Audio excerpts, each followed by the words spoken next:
হামলা করে খামেনি ও তার লোকজনকে হত্যা করেছে। আমরা এটার নিন্দা জানাই।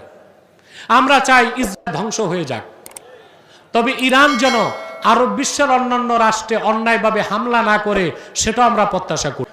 পুরা রোজায় প্রত্যেক দিন বদদোয়া করবেন ইসরায়েলের ধ্বংসের জন্য, পারবেন ইনশাআল্লাহ?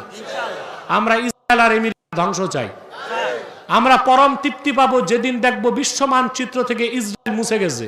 পরম তৃপ্তি পাবো যেদিন দেখবো ফিলিস্তিন স্বাধীন রাষ্ট্র হয়ে গেছে। আমরা পরম তৃপ্তি পাবো যেদিন দেখবো আমেরিকা ভেঙ্গে টুকরা টুকরা হয়ে গেছে।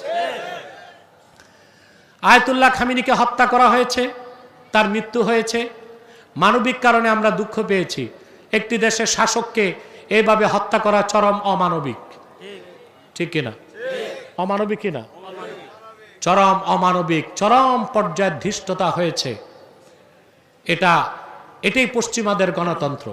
বাংলাদেশে যারা পশ্চিমাদের আদর্শ অনুসরণ করে আদর্শ গণতান্ত্রিক রাষ্ট্র বানাতে চান তাদেরকে বলছি, শোনেন, পশ্চিমাদের কাছে কোনো মানবতা নাই, ন্যায় বিচার নাই।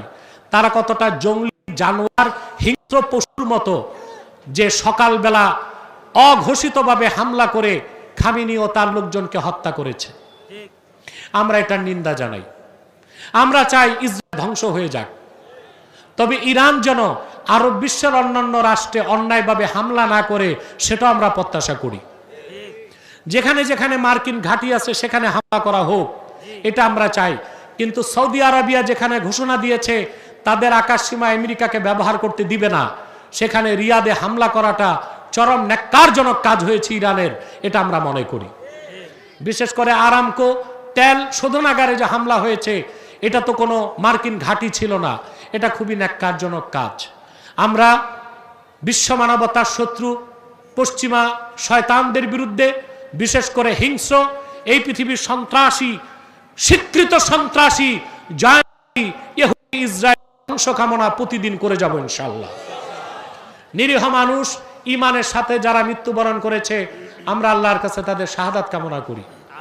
আল্লাহ আমাদেরকে কবুল করুক, আল্লাহ আমাদেরকে মঞ্জুর